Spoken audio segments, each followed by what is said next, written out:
Hello, everyone, and welcome back to my show. Uh, this time, I thought I'd do something a little different, which is how to prepare for a no name role. Well, sorry for not making a video much this week, but we've been really busy.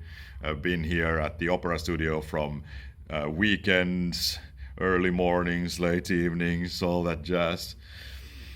But now I have a little time in between. I got about one hour to have a little break, then open my voice and then work on Orlando again. But now, how to work on a no-name role. Now you got your role. You're called the butler or something similar, and you go through the score.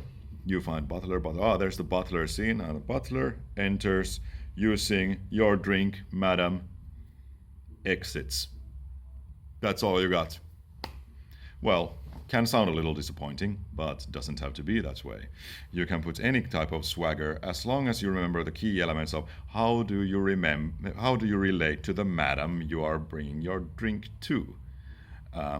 I think that gives a lot of character to your character.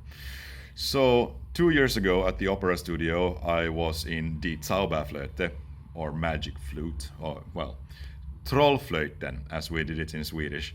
So I was there doing the parts of Slave 1 and Priest 3, I think they were.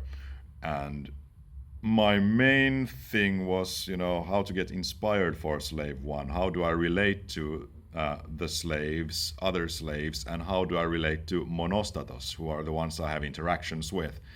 And I was watching a lot of police comedies at the time, so I was very much inspired by Captain Harris from Police Academy, who is towards Proctor and Copeland and Mahoney.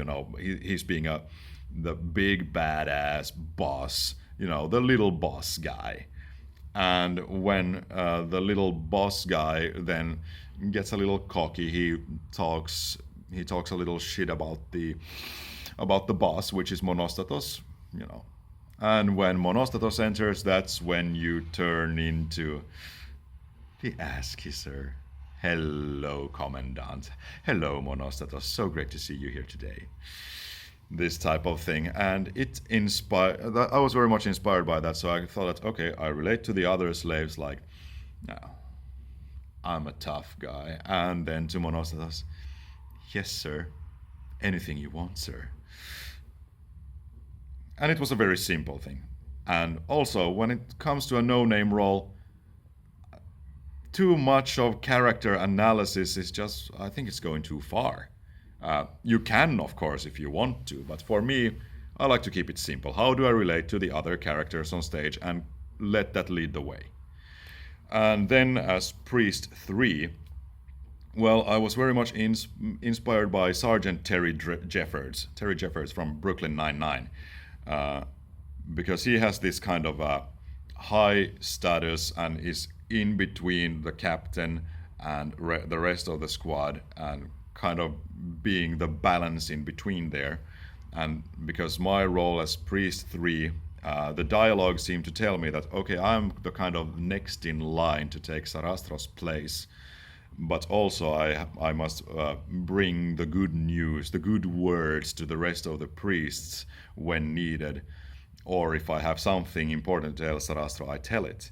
So that was kind of my thought. Okay, it's going to be like Terry Jeffords, a very mellowed down, because it's still, we are in a temple and a very solemn feeling all round. So I kind of kept that very respectful towards the priest and very, very respectful towards Sarastro and very calm. And I think I was chosen to do all the dialogue with Sarastro because, well, Martin, who was doing the role of Sarastro at the time, has a lovely, deep speaking voice, and I got a low speaking voice myself. So maybe it was only fitting for us to have a little dialogue happen there, and I think it worked out very well.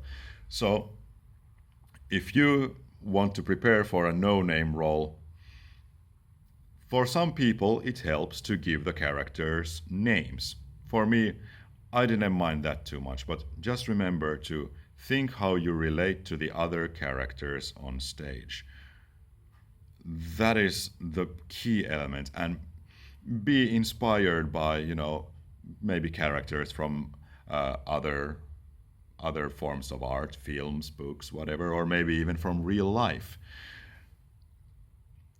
Actually, for my next video, which will be about how to prepare for a minor role, where I was actually inspired by actual people, actual existing people to do those. So stick around for that. But this is all for now on how to prepare for a no-name role. Don't take it too seriously, but don't be disappointed because no-name roles are a lot of fun. Take care. Mwah! Be seeing you.